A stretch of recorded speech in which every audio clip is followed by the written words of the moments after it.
ನಗರದಲ್ಲಿ ಪಾರ್ಕಿಂಗ್ ಸಮಸ್ಯೆಗೆ ಮುಕ್ತಿ ದೊರಕಿಸುವ ನಿಟ್ಟಿನಲ್ಲಿ ಕೈಗೆತ್ತಿಕೊಳ್ಳಲಾಗಿರುವ ಬಹುನಿರೀಕ್ಷೆಯ ಮಲ್ಟಿ ಲೆವೆಲ್ ಕಾರು ಪಾರ್ಕಿಂಗ್ ಯೋಜನೆ ಆರಂಭಿಕ ಹಂತದಲ್ಲಿಯೇ ನೆನೆಗುದಿಗೆ ಬಿದ್ದಿದ್ದು, ನೂತನ ಮೇಯರ್ ಮನೋಜ್ ಕುಮಾರ್ ಅವರು ಭೇಟಿ ನೀಡಿ ಪರಿಶೀಲಿಸಿದರು.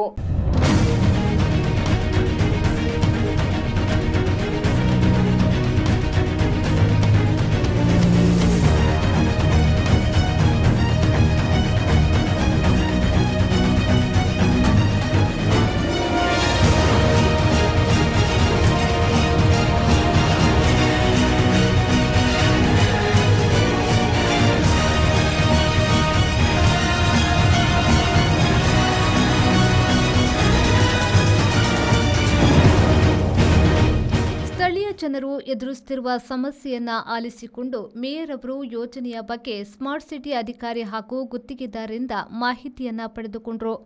ಸ್ಥಳೀಯರಿಗೆ ಸಮಸ್ಯೆ ಆಗದಂತೆ ಯೋಜನೆಯನ್ನ ತುರ್ತಾಗಿ ನಡೆಸುವ ಸಂಬಂಧ ಸೂಕ್ತ ಕ್ರಮ ಕೈಗೊಳ್ಳುವಂತೆ ಮೇಯರ್ ಅವರು ಸ್ಮಾರ್ಟ್ ಸಿಟಿ ಅಧಿಕಾರಿಗಳಿಗೆ ಸೂಚಿಸಿದರು.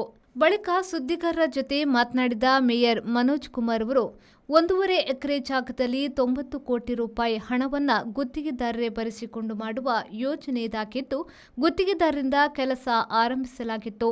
ಕಾರಣಾಂತರ ಕಾಮಗಾರಿ ಸ್ಥಗಿತಗೊಂಡಿದ್ದು, ಇದೀಗ ಗುತ್ತಿಗೆದಾರರ ಪತ್ನಿ ಅನುರಾಧ ಯೋಜನೆಯ ಮುಂದುವರಿಸುವ ಭರವಸೆಯನ್ನ ನೀಡಿದ್ದಾರೆ. ಡಿಸೆಂಬರ್ನಲ್ಲಿ ಮತ್ತೆ ಕಾಮಗಾರಿ ಆರಂಭಿಸಲು ಸ್ಮಾರ್ಟ್ ಸಿಟಿ ಅಧಿಕಾರಿಗಳಿಗೂ ಸೂಚನೆ ನೀಡಲಾಗಿದೆ ಎಂದು ಹೇಳಿದರು. ಕಾಮಗಾರಿ ನಡೆಸುವ ಬದಿಯಲ್ಲಿ ಕಾಲುದಾರಿಯಾಗಿ ಬಳಕೆಯಲ್ಲಿರುವ ಸಣ್ಣ ರಸ್ತೆಯಲ್ಲಿ ನಡೆದಾಡಲು ಕಷ್ಟವಾಗುತ್ತಿದೆ. ನಿತ್ಯ ನೂರಾರು ಮಂದಿ ಈ ರಸ್ತೆಯನ್ನೇ ಆಶ್ರಯಿಸಿದ್ದಾರೆ. ಅದನ್ನು ಡಾಮರೀಕರಣ ಮಾಡಬೇಕಿದೆ ಎಂದು ಸ್ಥಳೀಯರು ಮೇಯರ್ ಅವರಲ್ಲಿ ಮನವಿಯನ್ನ ಮಾಡಿದರು. ತಾತ್ಕಾಲಿಕ ರಸ್ತೆ ಡಾಮರೀಕರಣ ನಡೆಸುವಂತೆ ಮೇಯರ್ ಪಾಲಿಕೆ ಅಧಿಕಾರಿಗಳಿಗೆ ಸೂಚಿಸಿದರು. ಇವತ್ತು ಮಂಗಳೂರು ಮಹಾನಗರ ಪಾಲಿಕೆಯ ಈ ಒಂದು ಮಲ್ಟಿ ಲೆವೆಲ್ ಕಾರ್ ಪಾರ್ಕಿಂಗ್ ಏನಿದೆ, ಒಂದು 3 ವರ್ಷ ಮುಂಚೆ ಆರಂಭವಾದಂಥ ಕಾಮಗಾರಿ ಹಲವಾರು ಕಾರಣಗಳಿಂದಾಗಿ ಕುಂಠಿತವಾಗಿ ಈಗ ಸದ್ಯದ ಸ್ಥಿತಿಯಲ್ಲಿ ಸ್ಥಗಿತಗೊಂಡಿದೆ. ಅದು PPP ಮಾಡೆಲ್ನಿಂದ ಒಂದು ಕಾಮಗಾರಿ. ಇದರಿಂದಾಗಿ ರಾಕೇಶ್ ಶೆಟ್ಟಿ ಎಂಬವರು ಇದಕ್ಕೆ ಕಾಮಗಾರಿ ನಡೆಸಲು ಮುಂದೆ ಬಂದಿದ್ದರು. 3 ವರ್ಷದ ಹಿಂದೆ ಕಾಮಗಾರಿ ಕೂಡ ಸ್ಟಾರ್ಟ್ ಮಾಡಿದರು.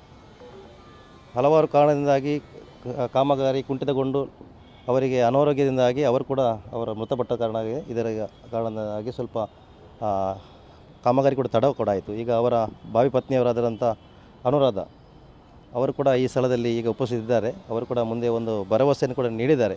ಡಿಸೆಂಬರ್ 10ರ ಒಳಗೆ ಈ ಕಾಮಗಾರಿಯನ್ನು ಪುನಃ ಪ್ರಾರಂಭಿಸಲಾಗುವುದೆಂದು ಹೇಳುವ ಮಾತನ್ನು ಕೂಡ ಈಗ ಹೇಳಿದ್ದಾರೆ. ಸ್ವಲ್ಪ ಫೈನಾನ್ಷಿಯಲ್ ಕೂಡ ಪ್ರಾಬ್ಲಮ್ ಆಗಿರ್ಬೋದು ಅವರಿಗೆ. ಅಂದರೆ PP ಮಾಡೆಲ್ ಇರೋದರಿಂದಾಗಿ 100% ಕೂಡ ಅವರೇ ದುಡ್ಡು ಹಾಕಿ ಅದನ್ನು ಕೆಲಸ ಸ್ಟಾರ್ಟ್ ಮಾಡಬೇಕು. ಸುಮಾರು 90 ಕೋಟಿ ಅಂತ ದೊಡ್ಡ ಪ್ರಾಜೆಕ್ಟ್ ಇದು.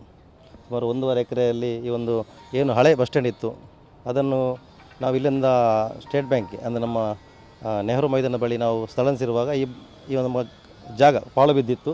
ಇದರ ಅನೈತಿಕ ಚಟುವಟಿಕೆ ಆಗ್ತಿತ್ತು ಎಂಬ ಕಾರಣದಿಂದಾಗಿ ಇಲ್ಲಿ ಒಂದು ಮಲ್ಟಿ ಲೆವೆಲ್ ಕಾರ್ ಪಾರ್ಕಿಂಗ್ ಮಂಗಳೂರಿಗೆ ಬೇಕು ಎಂಬ ನಿಟ್ಟಿನಲ್ಲಿ ಒಂದು ಹೊಸದೊಂದು PPP ಮಾಡೆಲ್ನಲ್ಲಿ ಹೊಸ ಕಾಮಗಾರಿಗೆ ನಾವು ಟೆಂಡರ್ ಕರೆಯುವಾಗ ರಾಕೇಶ್ ಶೆಟ್ಟಿ ಅವರು ಟೆಂಡರ್ ಹಾಕಿ ಅವರು ಪ್ರಾರಂಭಿಸಿದರು. ಪ್ರಾರಂಭದಲ್ಲಿ ತುಂಬ ಸ್ಪೀಡಾಗಿ ಅಂದರೆ ವೇಗವಾಗಿತ್ತು. ನಂತರ ಅನನ್ಯ ಕಾರಣದಿಂದಾಗಿ ತುಂಬ ಕುಂಠಿತವಾಗಿ ನಂತರ ಅವರಿಗೆ ಅನಾರೋಗ್ಯದಿಂದಾಗಿ ಅವರು ಮೃತಪಟ್ಟರು. ನಂತರ ಈಗ ಹಲವಾರು ಸಮಯದಿಂದ ಕೆಲಸ ನಿಂತು ಹೋಗಿದ್ದು, ನಂತರ ಈಗ ಅವರ ಭಾವಿ ಪತ್ನಿ ಅನುರಾಧ ಅವರು ಮುಂದುವರಿಸ್ತಾರೆ ಎಂಬ ಭರವಸೆ ಮಾತನ್ನು ಕೂಡ ನೀಡಿದ್ದಾರೆ. ಅದರೊಳಗೆ ಖಂಡಿತವಾಗಿ ಸ್ಟಾರ್ಟ್ ಮಾಡ್ತೇವೆ ನಾವು. ಮಂಗಳೂರು ಮಹಾನಗರ ಪಾಲಿಕೆಯ ಸ್ಥಾಯಿ ಸಮಿತಿ ಅಧ್ಯಕ್ಷರಾದ ವೀಣಾ ಮಂಗಳ, ಪಾಲಿಕೆಯ ಸ್ಥಳೀಯ ಸದಸ್ಯೆ ಮಾಜಿ ಉಪಮೇಯರ್ ಪೂರ್ಣಿಮಾ, ಸ್ಮಾರ್ಟ್ ಸಿಟಿ ಅಧಿಕಾರಿ ಅರುಣ್ ಪ್ರಭಾ, ಗುತ್ತಿಗೆದಾರರಾದ ಅನುರಾಧ ಪ್ರಭು ಉಪಸ್ಥಿತರಿದ್ದರು. Nagesh Kaburu, V4 news, Mangaluru.